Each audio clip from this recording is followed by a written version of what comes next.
Commander Eric Caldwell couldn't look away from the strange message floating in the air above the table. The big room on the space station was quiet.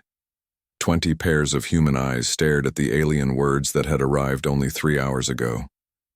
"I don't like this one bit," Eric said, running a hand through his short brown hair. He had been in space for 5 years, but nothing in his training had prepared him for this day. The message came from a ship that appeared near Mars yesterday. No warning, no hello, just a massive vessel that showed up and sent this message. Admiral Olivia Martinez stood up, her uniform crisp despite the tension in the room. "They want to fight," she said, pointing at the blue glowing text. "These aliens call themselves the Vexari. They think we're just animals with some tools. They want to test us to see if we deserve to live." The room stayed quiet. Outside the windows, Earth looked peaceful and blue. Most people down there didn't know yet that aliens had come. The governments decided to keep it quiet until they understood what was happening.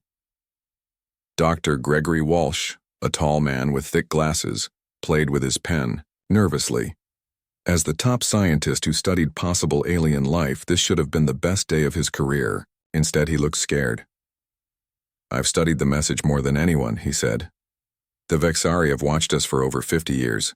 They do this to every planet with intelligent life. They show up, challenge the locals, and then decide if they deserve respect." He paused. "Most species fail their tests." Lieutenant Kate Blackwood, a young officer with short black hair, tapped on her screen. "The tests are all about fighting," she said. "They want us to send people to their ship for 3 challenges. 1 for physical strength, 1 for battle planning, and 1 for survival skills." "And if we say no?" asked Colonel Peter Ryan, his voice low and serious. Kate looked up. "Then they mark Earth as enemy territory.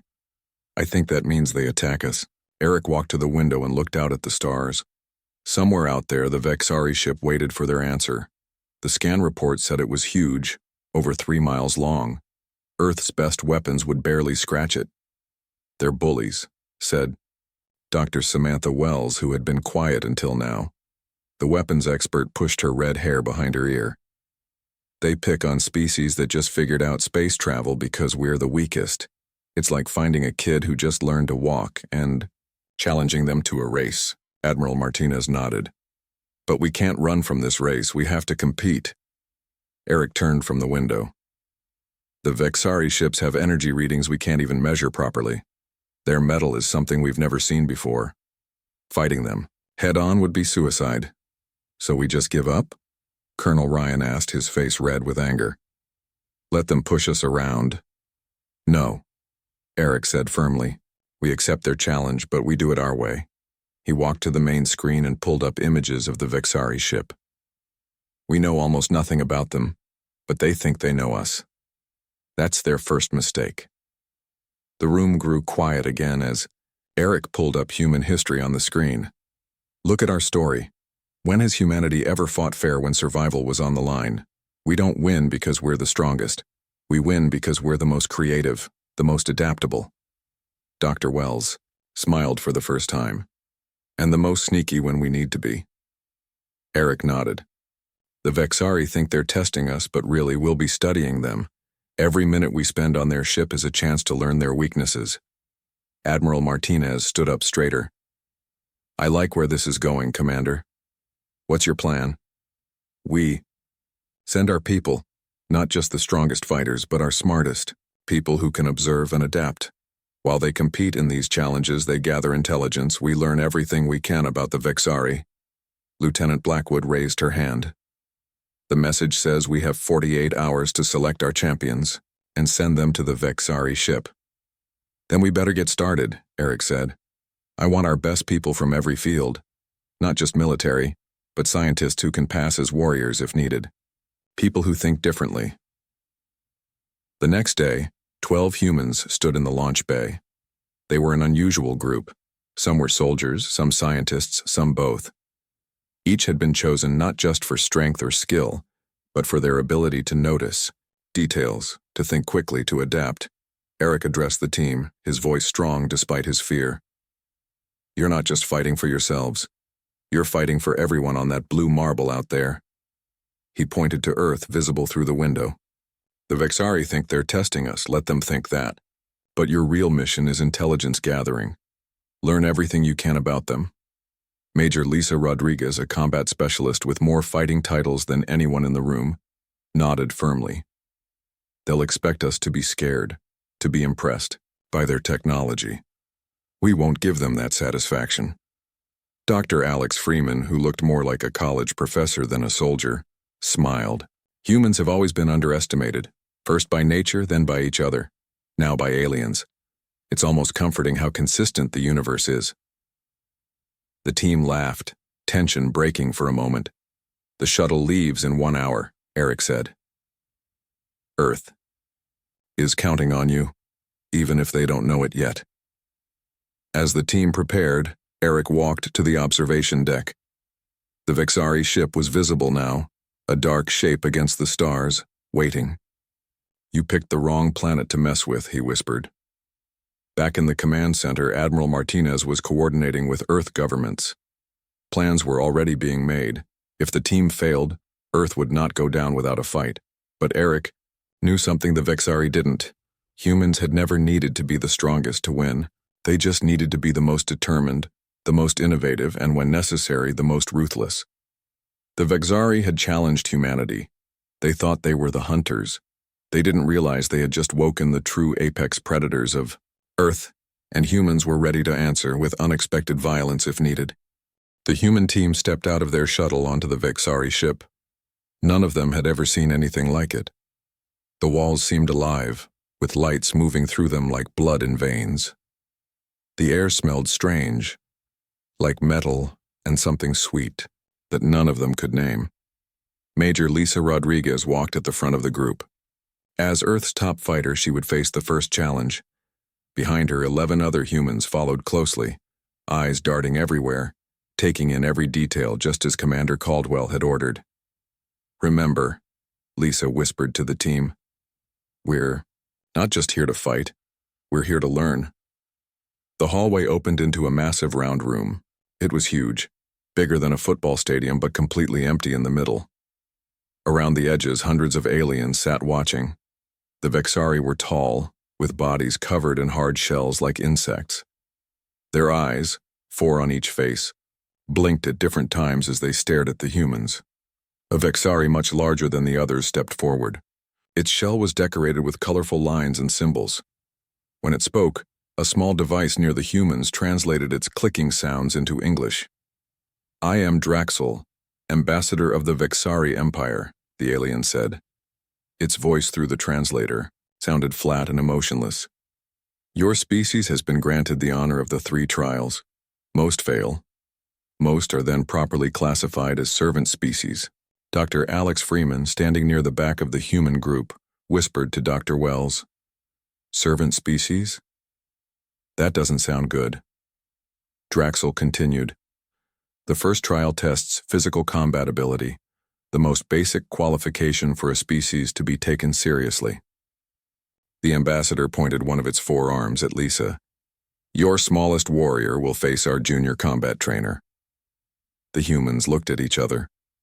Lisa wasn't the smallest. She was average height and very strong, but apparently to the Vexari, she looked weak. A door opened, and a Vexari warrior entered. It was nearly 9 feet tall, with powerful limbs and claws that looked sharp enough to cut metal. The alien crowd made clicking sounds that the humans guessed was cheering.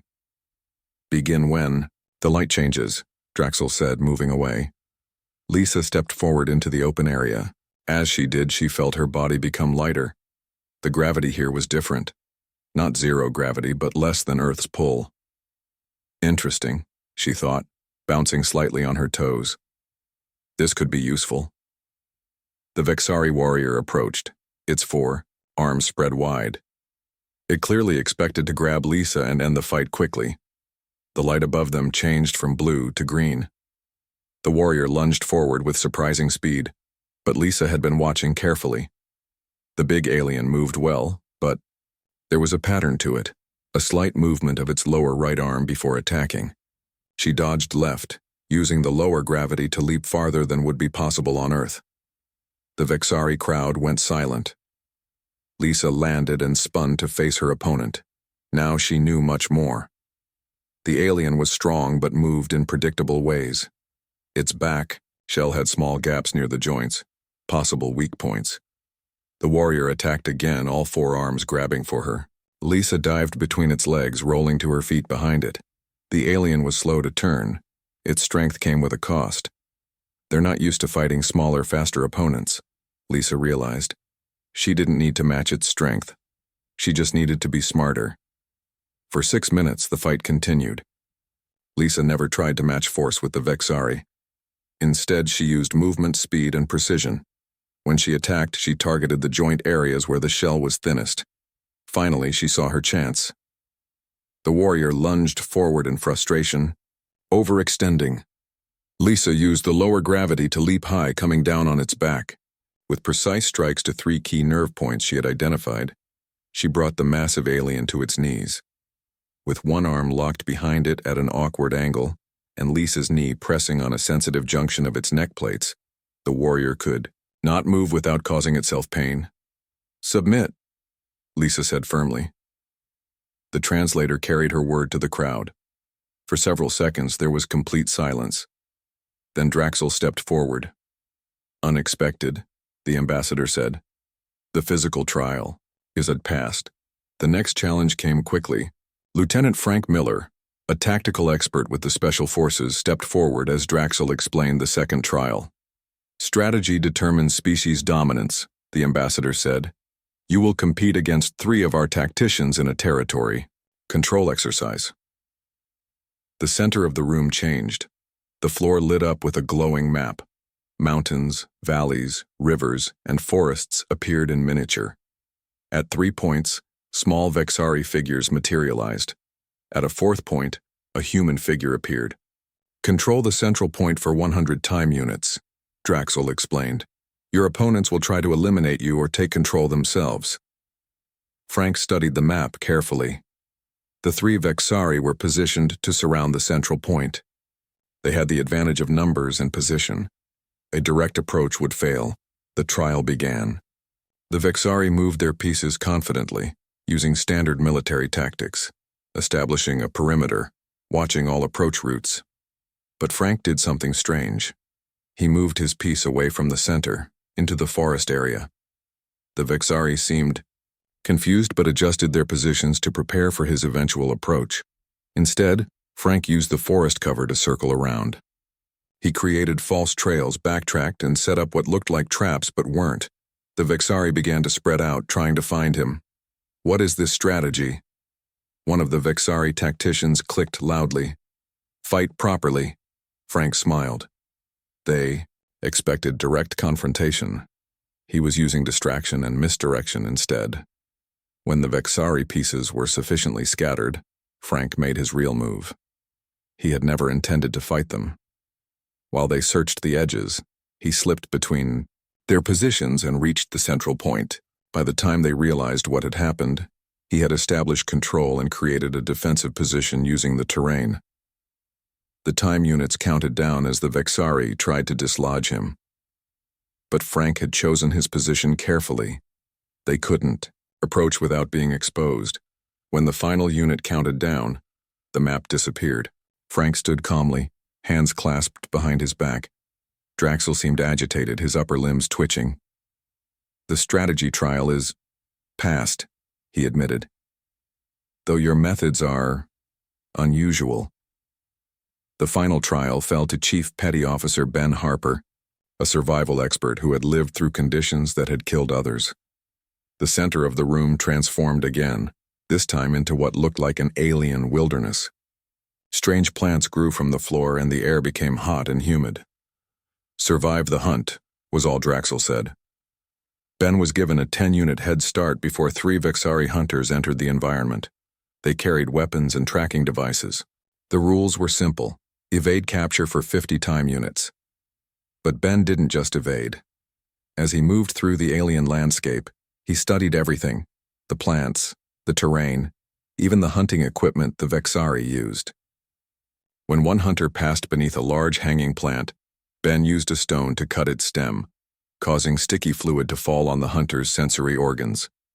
The crowd watched in surprise as Ben turned the environment against the hunters. He created false trails with broken plants. He used mud to mask his body heat from their sensors. He even managed to reprogram one of their dropped tracking devices to give false readings. By the end of the 50 units, not only had Ben avoided capture, but he had trapped 2 of the hunters in their own snares. As the environment faded away, the human team stood together. All 3 trials passed. The Vexari crowd was completely silent now. This had never happened before. Admiral Martinez stepped forward. "We've met your challenges as requested," she said clearly, "but understand something important. What you've seen today is not humanity at its best. It's humans working alone, under your rules in your arena." She looked directly at Draxel. "Real human strength isn't in our bodies or even our individual minds. It's in how we work together when threatened. It's in how we adapt and overcome. It's in how we survive." Draxel's 4 eyes blinked rapidly. "Your species will require further evaluation." The humans shared knowing looks. They had done more than pass the trials. They had studied the Vexari, learned their weaknesses, and shown just enough of humanity's abilities to be underestimated still. The real test was yet to come. The human team returned to Earth as heroes, though most of the world still didn't know about the aliens. In a secure room deep under the Pentagon, Commander Eric Caldwell showed the gathered leaders everything they had learned about the Vexari. "They're powerful, but not as powerful as they want us to think," Eric said, pointing to images taken secretly during the trials. Major Rodriguez noticed their body armor has weak spots at the joints. Lieutenant Miller saw patterns in how they think. They always expect direct attacks, not tricks, and Chief Harper figured out their technology has some serious blind spots.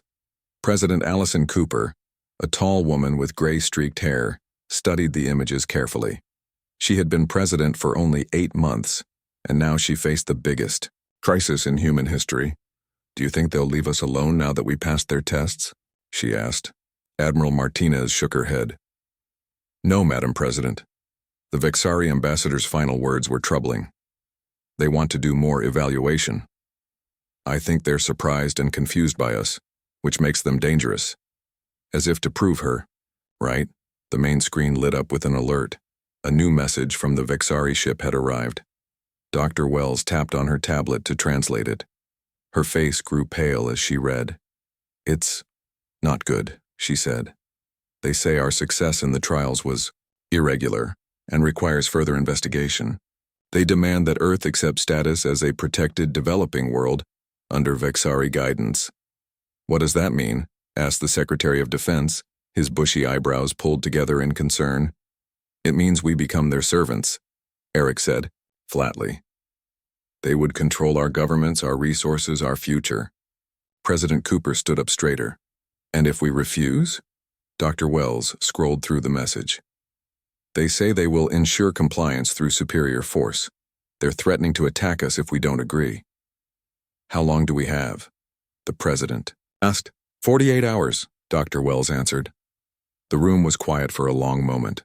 Everyone knew Earth's weapons were no match for the alien ship.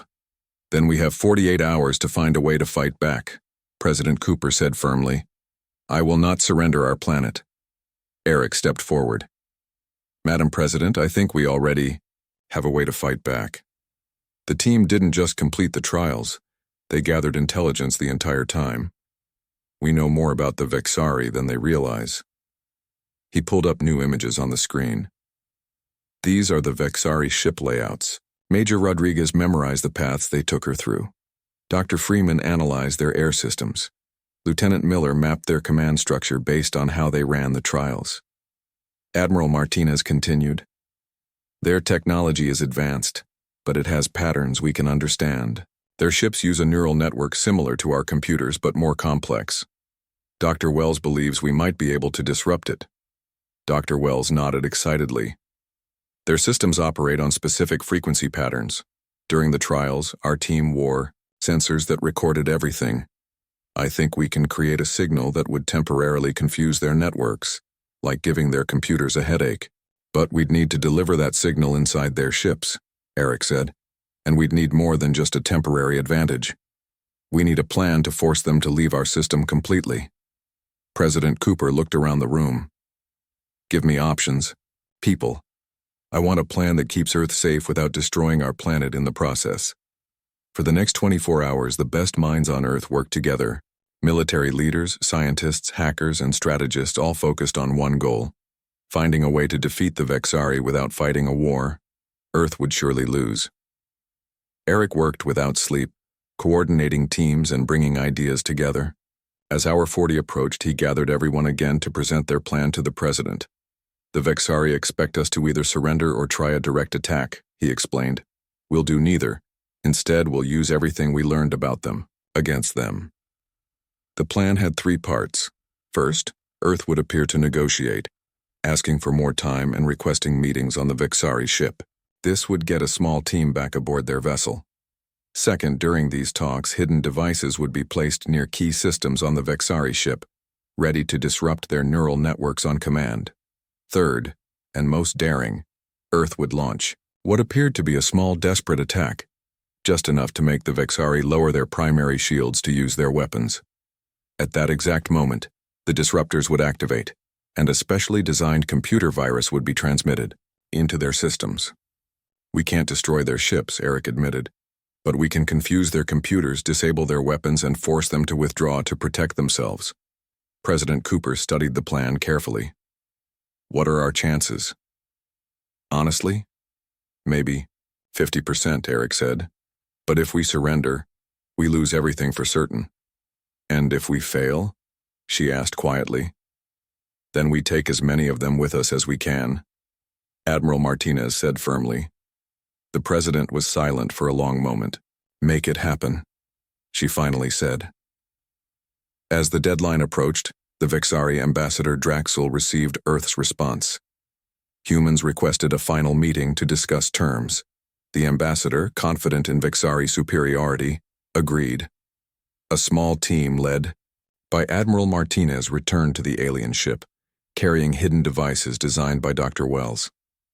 Meanwhile, Earth's military prepared what looked like a desperate last stand. A small group of fighters launched from various bases around the world.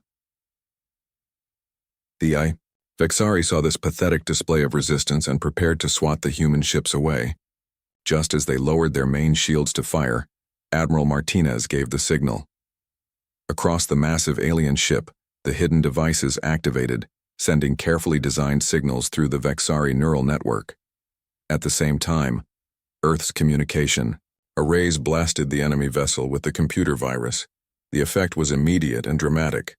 The Vexari ship's lights flickered, its weapons powered down. Communication systems went silent. Inside the ship, Admiral Martinez and her team moved quickly. They had memorized the layouts and knew exactly where to go. They reached the auxiliary control room just as confused Vexari soldiers tried to figure out what was happening. Your ship is paralyzed, Admiral Martinez told the shocked aliens. We've infected your systems with a virus that spreads deeper every minute. We can destroy this ship completely if we choose. This was not entirely true. The virus could disrupt, but not destroy. But the Vexari didn't know that. All they knew was that somehow, these primitive humans had turned their own technology against them. In orbit around Earth, other Vexari ships suddenly found their systems going haywire too. The virus had spread through their communication networks, jumping from ship to ship. Grand Admiral Kelivor, commander of the Vexari fleet, faced a choice he had never imagined making. Continue fighting a species that had somehow penetrated their most advanced systems, or retreat to protect what remained of his fleet. Back on the main ship, Admiral Martinez delivered humanity's message. Leave our solar system now, or we will be forced to disable every ship in your fleet permanently. Earth is not open for conquest. The Vexari had never before faced a species that fought back so effectively. They had completely underestimated humans, a mistake they would not make again. Within hours, the Vexari fleet began to pull away from Earth. They did not surrender, but they did retreat. As Admiral Martinez's team returned home, Eric met them at the landing pad. It worked, he said with a tired smile. But this isn't over. They'll be back with new defenses against our tricks. Then we'll be ready with new tricks, Admiral Martinez replied. The Vexari challenged apex predators, and now they know what that really means. Earth had won the first battle against the stars. The war, however, was just beginning. 3 days after the Vexari ships disappeared from Earth's sky, Commander Eric Caldwell stood in the Oval Office. The blue and gold carpet felt strange under his feet after so many days in space and underground bunkers. Through the windows, he could see the White House garden, peaceful and normal. It was hard to believe that just days ago, the fate of humanity had hung in the balance. President Cooper sat behind her desk, looking tired but determined. On the coffee table between them lay reports from around the world. The public now knew about the aliens. There had been no way to keep it secret after Vexari ships became visible in the sky during their retreat. The United Nations Security Council is meeting tomorrow, President Cooper said. Everyone wants to know if the aliens are really gone and if they're coming back. Eric nodded. They're gone from our solar system, but they're not gone for good. The Vexari aren't used to losing. They'll regroup, study what happened, and try again. How long do we have? The president asked, the same question she had asked when the ultimatum first came. Months, maybe a year, Eric replied honestly. They need time to understand what we did to their systems and develop countermeasures. They need time to repair their damaged ships. Admiral Martinez entered the room, followed by Dr. Wells and Major Rodriguez. All three looked like they hadn't slept in days, but they also had the proud look of people who had faced the impossible and won. Madam President, Admiral Martinez said with a slight bow. We've completed our analysis of the Vexari technology we were able to study. It's advanced but not magical. Given time, we can adapt some of it for our own defense. Dr. Wells stepped forward, excitement making her more animated despite her exhaustion. Their neural network computing is decades ahead of ours, but we understand the basic principles now. And their metal alloys, we've never seen anything like them. They're lighter and stronger than anything on Earth. And their weapons? The president asked. Major Rodriguez answered, powerful but predictable. They rely too much on technology and not enough on strategy. They've probably never needed strategy before, just overwhelming force. President Cooper stood up and walked to the window. So the next time they come, they'll be ready for our tricks and we'll still be behind in technology. Yes, Eric said, not sugarcoating it, but we won't be sitting still. We know what we're up against now. I want a plan, the president said, turning back to face them. I want Earth ready when they return. In the months that followed, humanity worked together in ways it never had before. Old enemies became allies against a common threat. Resources once used for fighting each other were directed toward defense against the stars. Commander Caldwell, now General Caldwell, led the newly formed Earth Defense Force. Every day he pushed scientists, engineers, and soldiers to prepare for the Vexari's return. In orbit around Earth, the first truly global space station took shape. It wasn't just for research anymore. It was a defensive platform, designed using what they had learned from the Vexari ships. 6 months after the aliens left, a surprising message arrived. It came not from the Vexari, but from another alien species calling themselves the Novan Collective.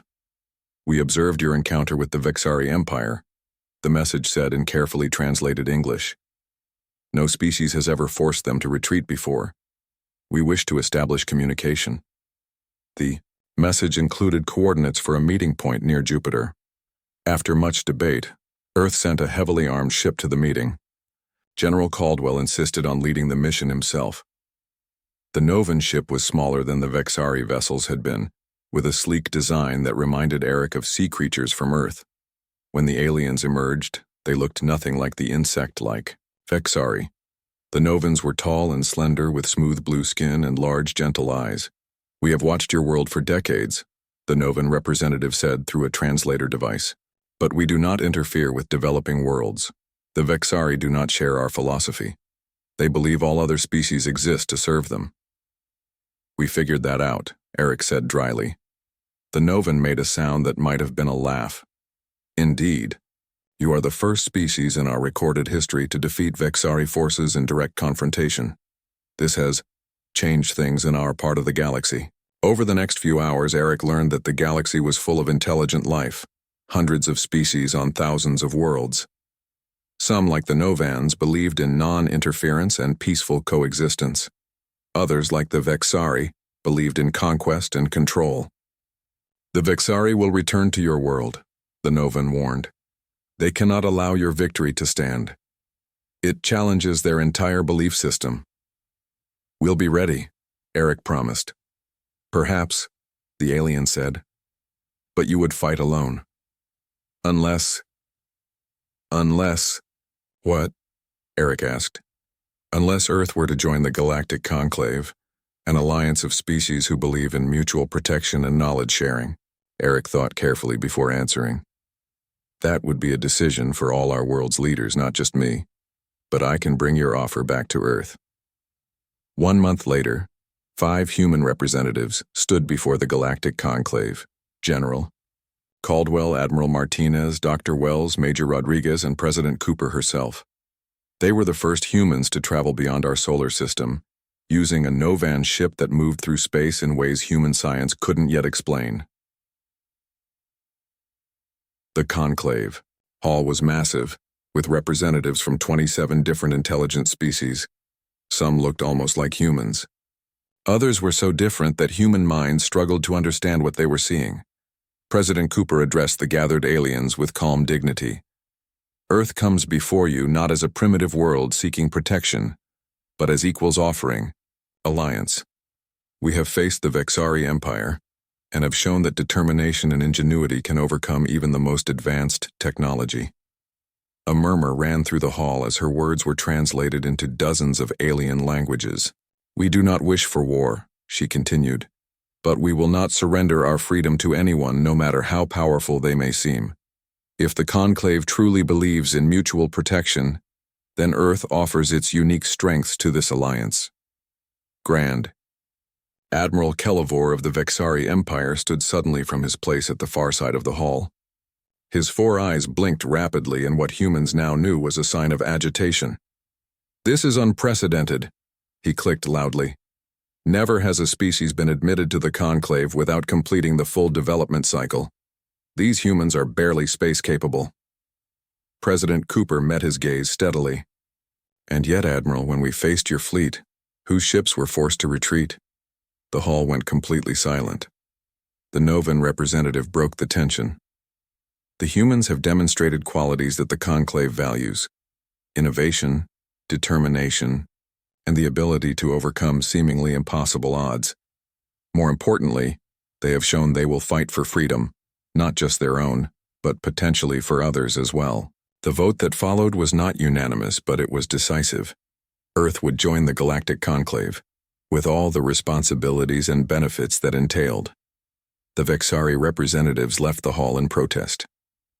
When the Earth delegation returned home, they brought with them knowledge and technology freely shared by their new allies. Humanity would advance decades in just a few years. Dr. Wells addressed the United Nations a week later. The Vexari challenged us, thinking they were testing animals. What they actually did was awaken something they never expected: a species that refuses to be conquered, that adapts to any challenge, that turns weaknesses into strengths. She smiled at the gathered world leaders. They challenged apex predators, and humans answered with intelligence, adaptability, and when necessary, with carefully planned violence. The galaxy will never be the same, and neither will we. In his office at Earth Defense Headquarters, General Caldwell looked at the stars through his window. They were no longer distant mysteries, but places where humans would soon walk. The Vexari would return one day, he was certain. But humanity would be ready, not just with borrowed alien technology, but with the qualities that made humans unique in the galaxy. The stars had challenged Earth, and Earth had answered,